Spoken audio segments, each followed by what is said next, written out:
हम सब कौन यहाँ पे आज इस हॉल में जुड़े हैं ये जानना बड़ा ज़रूरी है। और हम इकट्ठे क्यों हैं? आज हमारे पास यहाँ रिसर्चर्स हैं, पॉलिसी मेकर्स हैं, एनजीओज़ हैं, गवर्नमेंट ऑर्गेनाइजेशंस हैं, यूनिवर्सिटीज़ हैं, पेस्टोरल कम्युनिटीज़ के लोग हैं, मीडिया के साथी हैं। ये दर्शाता है कि यूनानिमिटी है इस अप्रोच में। एक डिसीजन जो हम करना चाहते हैं कि एविडेंस बेस्ड पब्लिक पॉलिसी बनाई जाए और रिकग्नाइज करने के लिए पेस्टोरल कम्युनिटीज़ को जम्मू एंड कश्मीर में इनका रोल यहाँ की इकॉनमी में जो प्ले करते हैं। अब हमारी नीतियों में, हमारे फैसलों में ये जो समुदाय है, कैसी नीतियां हम बनावें कि इनके जीवन में एक ट्रांसफॉर्मेशन आ सके, जम्मू कश्मीर की इकॉनमी में किस प्रकार ये समुदाय ज़्यादा से ज़्यादा योगदान दे सके, इसकी कोशिश हुई है। गुजरात, राजस्थान, सिक्किम, लद्दाख और जम्मू कश्मीर जैसे अनेक राज्यों में चर्चाएं भी हो रही हैं। पिछले दिनों हमारे सेक्रेटरी एक ऑनलाइन चर्चा में भाग लिए थे और कई सारी बातें जम्मू कश्मीर के संदर्भ में उन्होंने उसमें रखी थी, आज भी उन्होंने बताया है। और ट्राइबल प्लान में जो भी स्कीम भारत सरकार की चल रही है, ये 4 साल पहले शायद रहा होगा, अब कोई ऐसी स्कीम देश में नहीं चल रही है जो जम्मू कश्मीर में नहीं चल रही, तो उसे कोशिश की जा रही है और उनके जीवन में एक नया सवेरा आवे। जम्मू कश्मीर की इकॉनमी में उनका योगदान अपनी पॉपुलेशन के हिसाब से कम न हो, इसकी एक सुसंगत योजना बनाने की कोशिश है। मैं उम्मीद करता हूं कि आने वाले दिनों में ये बन भी जाएगी। एक ऐसी व्यवस्था स्थापित करने की कोशिश की जा रही है कि इनके जीवन में एक नया सवेरा आ सके और उन्हें जंगलों पर निर्भर नहीं बल्कि जंगलों के संरक्षक के रूप में जम्मू कश्मीर प्रशासन देखता है। क्लाइमेट वॉरियर के रूप में हम उन्हें देखते हैं। अनेक योजनाएं शुरू की गई हैं। अभी हमारे सेक्रेटरी ने बताया कि आइडेंटिफिकेशन का काम पूरा किया गया है और अनेक योजनाएं हम चलाने की कोशिश कर रहे हैं।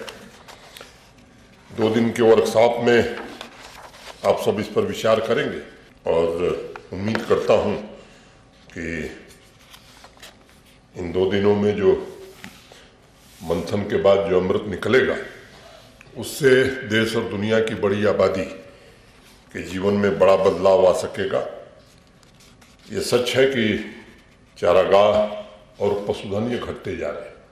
किसी देश के लिए, किसी राज्य के लिए उचित नहीं है। जिक्र किया भी हमारे वाइस चांसलर साहब ने, एक होलिस्टिक एग्रीकल्चर डेवलपमेंट प्लान गत वर्ष बना था, जिसमें 29 इंटरवेंशंस, हमारे वाइस चांसलर साहब उसके सदस्य थे और भी देश के एग्रीकल्चर के कई एक्सपर्ट्स थे। उसमें इन सब बातों का ध्यान रखा गया है। जैसे फॉडर डेफिसिट है जम्मू कश्मीर में, तो कैसे उस मामले में हम आत्मनिर्भरता के करीब पहुंच सकते हैं।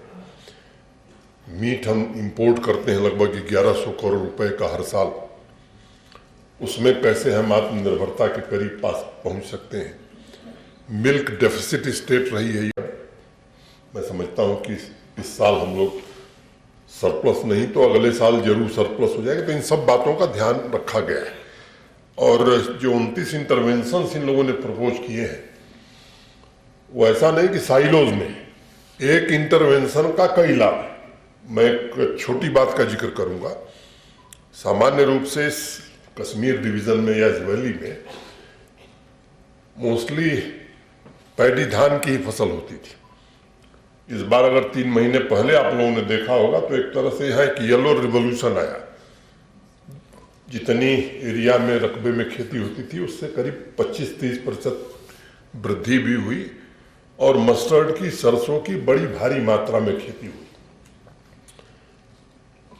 अब कई लोग इसको इस दृष्टि से देख सकते हैं कि सरसों पैदा हुई तो सरसों का तेल खाने के लिए मिलेगा, लेकिन जब प्रोफेसर गनई की निगाह से उसे मैं देखता हूं या जो इन लोगों ने मुझे समझाया है, तो उसके 3 फायदे मैं देखता हूं। एक, जो ऑयल डेफिसिट थी हमारी जम्मू कश्मीर की, वो कम होगी और जो मस्टर्ड पैदा हुई है 37-36% ही उसमें ऑयल निकलता है, रेस्ट ऑयल केक निकलेगा। तो फॉडर की कमी को वो पूरा करेगा। और तीसरा जो सबसे बड़ा लाभ होने वाला है, जो हनी और बी कीपिंग का काम कर रहे थे, महीना भर पहले कश्मीर वैली में ये मधुमक्खियां आ गई। अब इसका व्यापक लाभ उस व्यवसाय से जुड़े हुए लोगों को होने वाला है। तो सभी अभियानों के बारे में बताऊं जरूरत नहीं है, लेकिन तो ये हमारा जो फॉरेस्ट डिपार्टमेंट है, अभी पीसीसीएफ साहब ने बताया, और होलिस्टिक एग्रीकल्चर डेवलपमेंट प्लान में भी कई सारी चीज़ें ऐसी हैं जिनका लाभ इस दृष्टि से मिलेगा